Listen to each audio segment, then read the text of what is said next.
Tackles, Darius Leonard led the league with a stat 163 as a rookie. He also added 7 sacks and 4 forced fumbles while earning first-team All-Pro honors. Leighton Vander Esch filled in for Sean Lee, quickly became a spark for the Cowboys.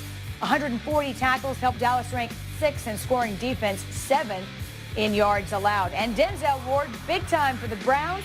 Pro Bowl honors for Ward, picking off 3 passes and getting 2 fumble recoveries. Concussions, unfortunately, ended his rookie season prematurely. We will say hello from the film room, brought to you by Horizon. And I'll ask what makes each of these guys special, because there's a lot to choose from. We'll start with Derwin James, who you saw there in that clip. Ryan. Obviously, on the night of the draft, when Derwin James fell to the Los Angeles Chargers, I thought to myself, they got to steal. This is a guy who can play multiple positions. We saw him be a part of that 7 defensive back package, playing both free safety and strong safety. Also moved inside and played the dime. He was physical at the point of attack. He was able to rush the passer, had over 3 sacks. He also played the pass well, which many people coming out of Florida State didn't know how he would be in space. I thought Derwin James was amazing this year, and that's why he earned All-Pro honors. And Leighton Vander Esch, the biggest thing that he did was find ways for this team to win, Dallas Cowboys to win on defense without Sean Lee. For so many years, when Sean Lee would get hurt, people would start to say that the defense wasn't the same, but the team wasn't the same. They couldn't win games. Teamed up with Jalen Smith, they formed one of the best young linebacker duos.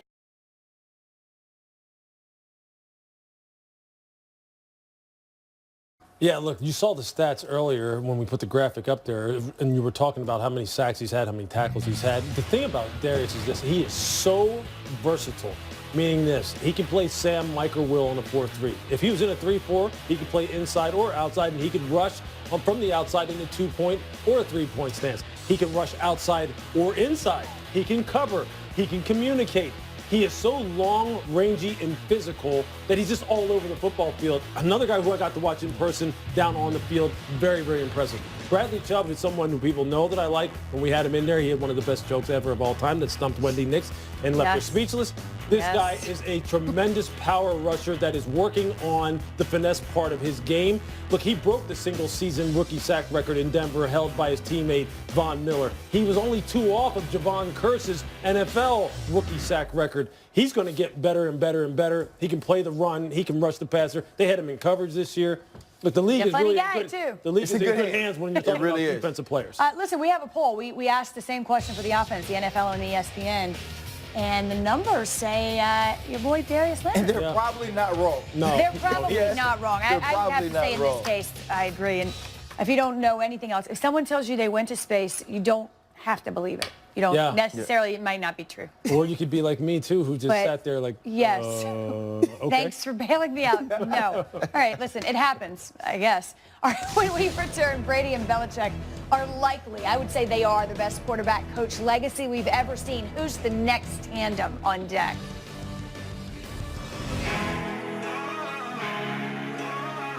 Stand up, stay strong for me.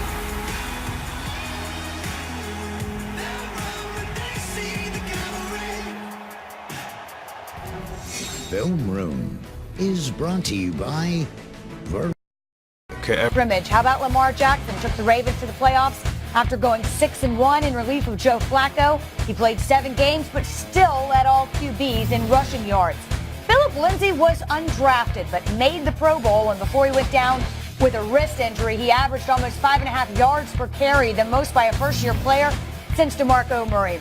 Baker Mayfield, a strong year, 27 passing scores, the most by a rookie in NFL history. He led the Browns to a 5-2 mark in their final 7. And some lineman love, if you will, for Quentin Nelson, a first-team All-Pro as a rookie, helped anchor an offensive line that allowed just 18 sacks. That is the fewest in the league. That was a DB. It doesn't count. Oh, it counts. You get caught sleeping. I know you're give him the business in. I know you're going to scream, sat him down. Absolutely ruling out caffeine for the rest of the day. Now, having said that, the actual award will be given the night before the Super Bowl, the NFL Honors Award ceremony, but we can talk about it now. Who's your offensive rookie of the year? Well, I'm going to go Saquon Barkley. Well, I sort of thought you might. Yeah, I mean, you lead the league in scrimmage yards. You basically are their offense. I mean, he lived up to everything that they needed him to live up to. He impacted the game in every way possible that he could impact the game. And there are, look, if people who played against him, if you watched him live and you watch some of the things this kid can do, there's really nothing, there aren't enough superlatives really to describe how well he played and how he delivered this year. There just aren't. He did everything possible that he could do given what he had to work with. Listen, the kid played out of his mind. I'll give full credit. He did a ton. Well, he was as advertised. Yeah. With an O-line that struggled, he showed up and did his thing. I'm going to go Quentin Nelson, offensive lineman. You just saw him on the highlights. Even my man Luke. He knocked that DB down. Yeah. That was mine. Listen, here's the deal. You saw they led the league 18 sacks. They're protecting Andrew Luck, who is their franchise. But this guy changed a culture in the locker room. And you talk about quarterbacks being leaders and all this kind of thing. Q Nelson got in there and things changed. After the 7th week of the season, their backs were like 7th in the league in before contact. He has totally redefined that O-line room, what the culture about. You saw what he did. He was a polished player coming in, but he is nasty, and there's something about that. He was the most impactful player, in my opinion, from a rookie perspective of changing culture. And from an offensive line position, that's tough to do. This guy is special. I will say, in the wild card game, being down, I watched most of that game from the field level down there in Houston. Those guys, him, Costanzo, Kelly, all those guys, Braden Smith, yes, they're nasty. Yes, they are. Some nasty they play dudes. to the echo of the whistle.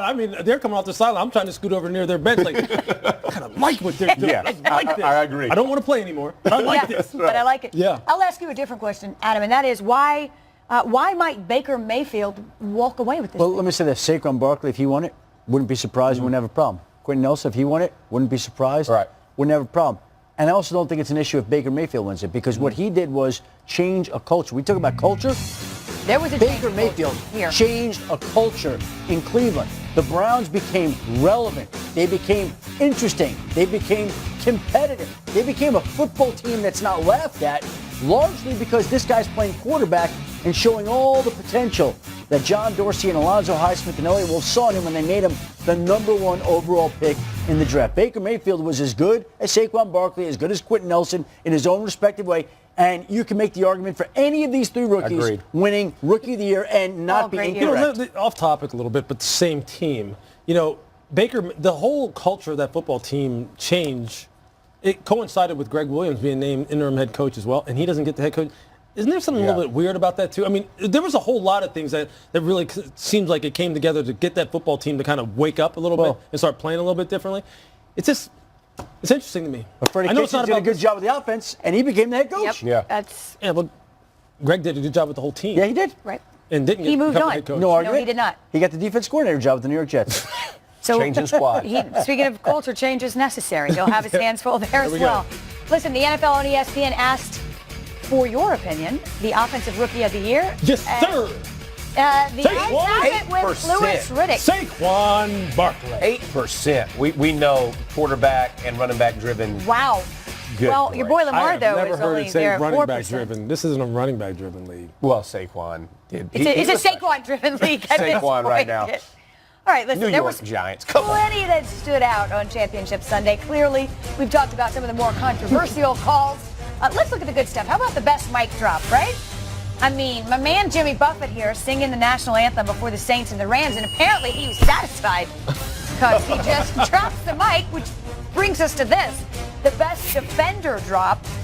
Mark Ingram dropped Dante Fowler Jr. Wow. Nasty. Worth looking at it a few Bend times. your knees. Get your pads lower. Oh, boy. That led to a Drew Brees touchdown pass to Garrett Griffin. How about the best Sean Payton impression? Who called that play? All right, because somebody's out there that's... We need some glasses. Get some glasses. Wow. I wonder what kind of glasses those are. You think those are Tom Ford? Maybe I don't know. Prescription he has no brand idea what you're talking about, CVS. Patriots third and goal at the one. Tom Brady play action. An interception by Reggie Ragland. A rare mistake by Brady. Mahomes magic. We've seen it all season long. There was some here. The best of three.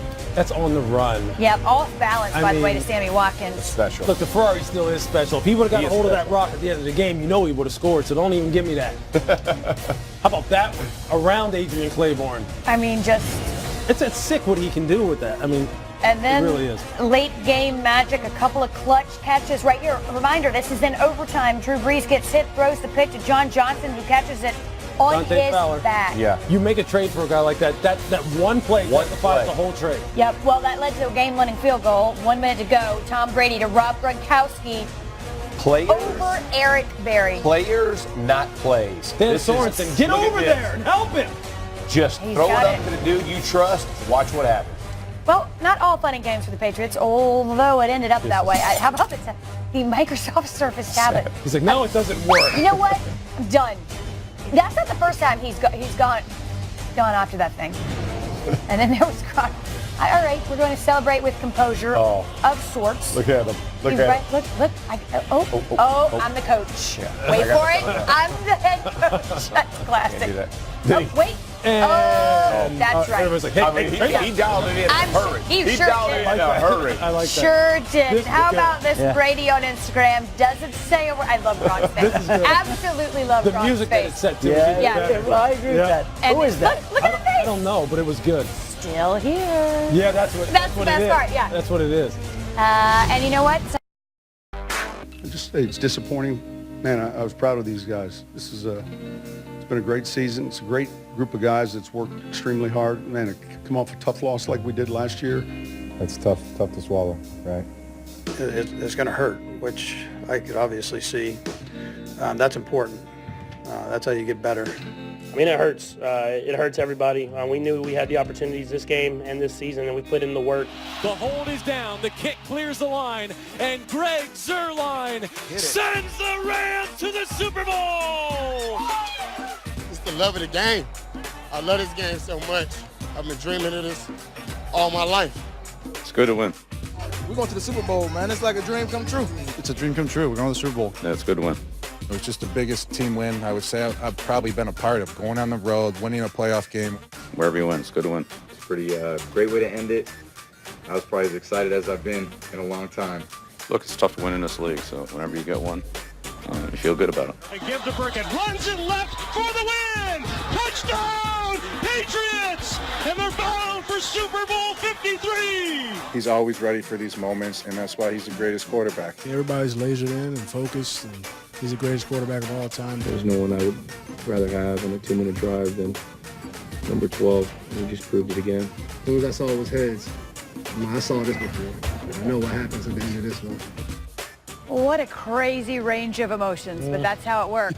There's Good to two win. left. Gurley to Belichick. Good to win. Good to win. We'll see you tomorrow.